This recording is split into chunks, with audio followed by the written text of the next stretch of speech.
Você ouve agora Comunicast, podcast da Universidade Guarulhos. Olá, você que nos escuta. Seja bem-vindo a mais um episódio do Comunicast, o podcast de jornalismo da Universidade Guarulhos. Eu sou Edilene Tenório. E eu sou Yasmin Abudicamelo. Olá e obrigada a todos que nos ouvem. Hoje, nosso tema é muito importante e impacta a vida de todos. Fenômenos climáticos e tragédias ambientais. E Edilene, 2022 começou com muitos estragos na região sudeste nesse sentido, né?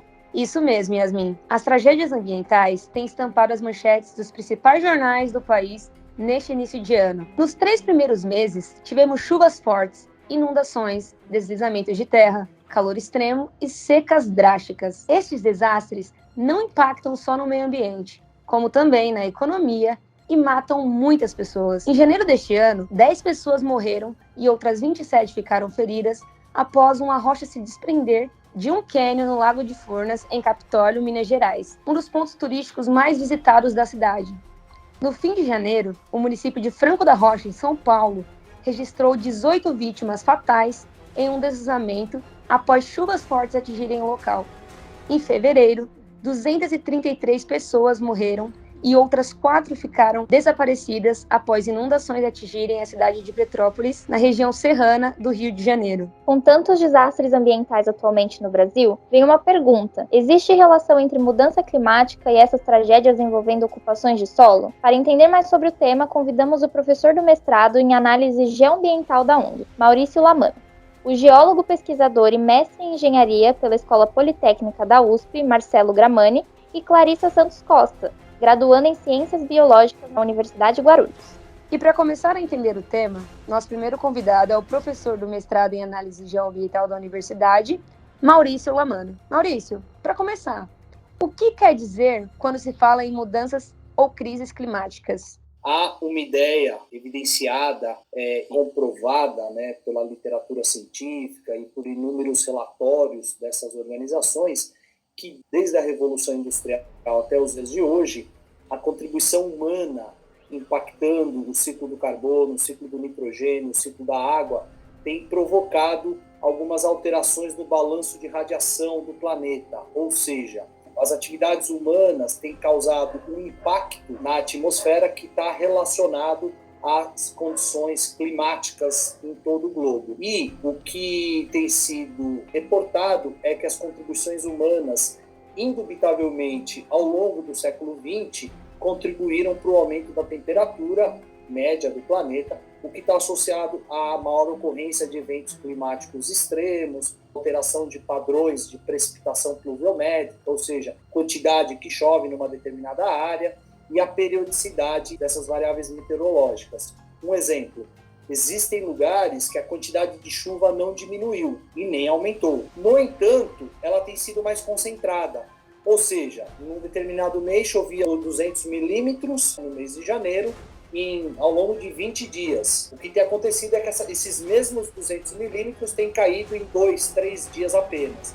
E esse grande volume de chuvas mal distribuídos, com um padrão alterado, ele gera uma série de implicações urbanas e socioeconômicas, como, por exemplo, enchentes, perdas materiais e imateriais por parte da população, aumenta-se, então, os custos e os casos de saúde pública, as consequências ambientais também são bastante severas. Então, definindo, o homem tem protagonizado os impactos na emissão, principalmente de compostos à base de carbono e nitrogênio, predominantemente à base de carbono e nitrogênio, claro que tem outros compostos também, mas esses são aqueles que têm protagonizado os efeitos aí de mudanças climáticas, principalmente com o aumento da temperatura média do planeta. A gente ouviu o professor do mestrado em análise geoambiental da Universidade de Guarulhos, Maurício Lamano. Para continuar nossa conversa, vamos falar agora com Marcelo Gramani. Ele é geólogo, pesquisador e mestre em engenharia pela Escola Politécnica da USP. E no mestrado teve a chance de ter contato com o tema ligado à questão dos riscos geológicos, dos movimentos de massa e dos processos do meio físico. Seja bem-vindo, Marcelo. Olá, tudo bem? Explica pra gente. Petrópolis, infelizmente, tem um histórico de tragédias quando acontecem chuvas de verão. Infelizmente, esse ano superou o número de vítimas com os deslizamentos de terra. Por que é tão comum acontecer isso em regiões serranas, principalmente no começo do ano? Olha, os deslizamentos, né, os escorregamentos, não são conceitos iguais, né? Eles ocorrem principalmente em áreas de relevo acidentado. Então, não necessariamente somente nas regiões serranas, mas em áreas onde a gente tem um relevo acidentado, ou até mesmo em áreas onde houve uma ocupação de forma errada, tecnicamente errada, eu diria. E aí a gente entra no ramo ou nas áreas dos escorregamentos induzidos. Então, nesse caso, a gente vai ter os deslizamentos naturais, que ocorrem em áreas com vegetação de grande porte, que ainda não foram tocados ali pelo homem, mas a gente tem uma série de escorregamentos que a gente chama de induzidos, e praticamente são esses que provocam a maior parte de vítimas nessas denominadas áreas de risco. Os escorregamentos a gente chama de, tem uma classificação de movimentos de massa, né, ou movimentos gravitacionais de massa. E por que isso? São massas de solo, de rocha, ou esses materiais misturados que ficam em posições de um talúdio, de uma encosta, e com a chuva, né, com o encharcamento, com a saturação, eles ganham peso, tamanho, que eles não resistem, né, eles não conseguem ficar parados. Então esse material escorrega de fato. Então, a partir dessa movimentação, dessa mobilização do solo e de rocha, e tendo moradias ou algum tipo de infraestrutura próxima, a chance dele ser atingida é muito grande. É o que a gente viu, infelizmente, em Petrópolis agora, esse ano. Como você bem falou, é um processo recorrente, né? Não só na cidade de Petrópolis, como centenas de outras cidades no país, no Brasil, né? E desde os naturais como induzidos. E é uma grande preocupação nossa, porque a gente já tem centenas de mapas que indicam essas áreas, né, de risco com problemas de escorregamento. E ocorre por quê no começo do ano? Principalmente na região sudeste, né? Se a gente subir um pouquinho para o nordeste, esses processos, por exemplo, a cidade de Salvador, eles vão começar a ocorrer em outros meses. Mas na nossa região, aqui sudeste, Paraná, São Paulo, Minas, a gente tem esse problema por quê? É o período chuvoso, né? O período mais crítico, de dezembro a março, onde a gente tem uma intensificação dos eventos pluviométricos, principalmente a chuva, né? E a chuva é o grande agente, que a gente chama de agente deflagrador, né? O agente que vai externo, que vai dar início a esses processos.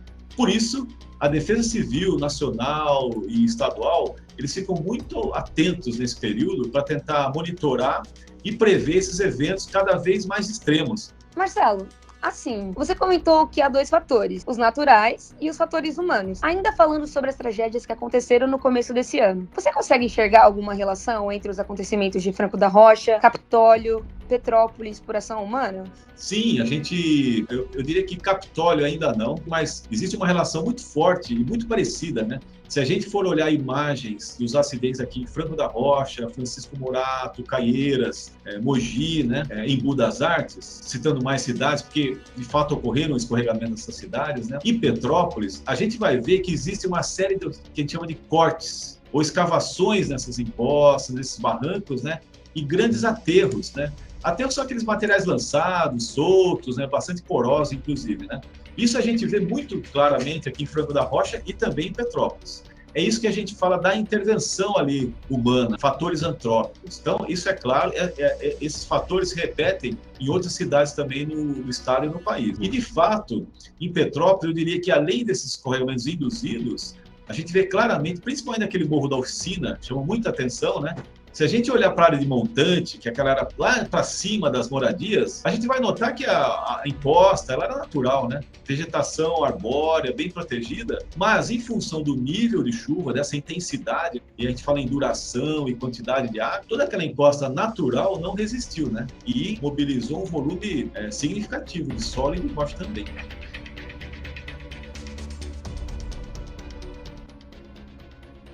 Agora vamos conversar com a Clarissa Santos Costa. Ela é aluna do curso de Ciências Biológicas da Universidade de Guarulhos e está desenvolvendo uma iniciação científica sobre mudanças climáticas e legislação ambiental no município de Guarulhos. Oi, Clarissa, tudo bem? Olá a todos e olá, bípedes. Muito prazer, meu nome é Clarissa, sou formanda do curso de Ciências Biológicas, bacharel, e possuo uma iniciação científica que foi realizada pela própria Universidade de Guarulhos, a nossa queridinha do coração aqui de vocês. Clarissa, como surgiu a ideia de estudar a alteração da temperatura no município de Guarulhos? Esse estudo surgiu a partir de uma ideia científica, por conta que eu sou moradora de Guarulhos desde que eu me entendo por gente, e eu sempre vejo essas diferenças da gente ver dessa questão arbórea da nossa cidade. Com isso, eu comecei a conversar com os meus professores que eu queria fazer um trabalho sobre as questões arbóreas da nossa cidade. E com isso, eu fui encaminhada até o professor Anderson Tangino, com quem a gente chegou a conversar e chegar ao encalço dessa ideia. E eu descobri, na verdade, que a gente tem realmente um projeto na nossa cidade, que ele é denominado PIV. Ele é um projeto de lei que ele tem o número 6.551, em 24 de agosto de 2009. Com isso, o professor Anderson queria falar dessa mudança do PIV. E estudando mais a fundo, o que ficou ainda mais é que foi um projeto que saiu da nossa própria universidade, que saiu do próprio MAG, que é o Mestrado de Análises Geoambientais, com o professor Antônio Manuel dos Santos Oliveira. Então, esse professor foi professor do Anderson, que foi meu professor, e com isso a gente pensou, e se nós analisássemos o PIV, que foi tão lindo e maravilhoso em 2009, foi reconhecido pela Unesco, serviu como plataforma de vamos fazer a diferença, vamos fazer com que as crises climáticas, as mudanças de temperatura urbana sejam estudadas, realizadas. E como a gente ia saber se isso ia funcionar? Estudar durante o período de 10 anos, de 2009 a 2019, se o PIV teve ou não teve o sucesso na nossa cidade. Você falou sobre a sigla PIV. Você pode explicar o que significa pra gente? Sim. O PIV, o Programa Ilhas Verdes, ele foi uma lei criada no nosso município de Guarulhos no ano de 2009, onde ela tinha a intenção de, através de políticas de conservação e implementação de áreas verdes, combater o calor, e com isso as tão conhecidas, como nós vemos hoje, ilhas de calor urbana. E você pode falar um pouco sobre os processos desse estudo? Exemplo, como conseguiram os dados, o tempo que durou e quais os resultados até agora? A gente conseguiu esses dados através do estudo de geoprocessamento, porque a nossa cidade de Guarulhos é um município muito grande. Ela tem 319 km². Ou seja, como é que a gente ia conseguir estudar isso através que a gente tivesse bons resultados? E com isso a gente fez análise via satélite da nossa cidade, comparando resultados de temperatura da superfície com a questão arbórea. Porque se a gente teve questões arbóreas de perca, então a gente vai ter aumentos de temperatura, mas em que locais da cidade para a gente conseguir mensurar essa temperatura? E através desse estudo, com a comparação de temperatura da superfície e da cobertura vegetal, a gente chegou ao primeiro grande resultado, foi que no período de 10 anos, mesmo com o PIV lindo, maravilhoso para a nossa cidade, a gente teve aumento de 1,4 na nossa temperatura da superfície. E para um período de 2009 a 2019, as pessoas podem pensar, nossa, muito pouco. Errado. É uma mudança muito gigantesca para a nossa cidade, porque se em 10 anos a gente teve isso, e daqui a mais 10? Com esse estudo, já é possível prever conclusões e quais impactos ambientais que Guarulhos pode sofrer no futuro? Ainda não, mas é um estudo que realmente vai ser continuado por conta que a gente teve perca de 10% da vegetação arbórea, que foi aumentado pela arbustiva herbácea, ou seja, a vegetação alta, grande, a gente perdeu, e a gente leva em conta isso. No período de 10 anos a gente teve o Shopping Maia, a gente teve o Terminal 3, a gente teve o Rodoanel. Então hoje a gente tem esse dado. Então daqui a mais de 10 anos, Guarulhos, como a gente pode ver, ele está passando pelo processo de verticalização. Então, mais percas ainda podem acontecer. Para a gente conseguir mensurar 100% vai ser isso. Percas podem acontecer, mas o estudo principal do que é o meu projeto é que a gente ainda pode correr contra o tempo e resolver essas questões. Você comentou que o foco principal do projeto é conscientizar e tentar resolver as questões climáticas da cidade a tempo. Para você, o que podemos mudar como sociedade para tentar frear essas ações climáticas? Eu vejo que a gente tem que ter 3 pontos principais. A política ambiental de conservação, eu vejo como importância estudo, sim, de educação ambiental em escolas, por conta que antigamente todos nós tivemos aquela famosa aulinha de como plantar um feijão, e hoje a gente não vê mais esse conhecimento sendo passado para as futuras gerações de a gente pode fazer uma diferença, a gente sim ter o envolvimento da nossa comunidade como um todo e principalmente a ação dos nossos governantes. Porque não adianta um projeto maravilhoso como o PIV, que foi mesmo reconhecido pela Unesco, ficar só guardado numa gaveta. Obrigada por compartilhar seu projeto com a gente no Comunicast, Clarissa. Muito sucesso. Agora que entendemos melhor o que é crise climática e quais as causas, ressaltamos a importância da consciência ecológica e lembramos que ainda há tempo para mudar nossas atitudes individuais e sociais. pois são elas que vão transformar o nosso futuro. O episódio de hoje contou com a participação do professor Maurício Lamano, do geólogo Marcelo Gramani e da graduanda em Ciências Biológicas Clarissa Santos Costa. Muito obrigada a todos. Com roteiro e locução de Edilene Tenório e Yasmin Abud Camelo, produção e edição de Jonathan Santos, esse foi mais um episódio da temporada 2022 do Comunicast. Obrigada a você, ouvinte. Não deixe de seguir as nossas redes sociais. Até a próxima! Muito obrigada a todos que nos escutaram até aqui e até a próxima. Você ouviu Comunicast, podcast da Universidade Guarulhos. Até o próximo episódio.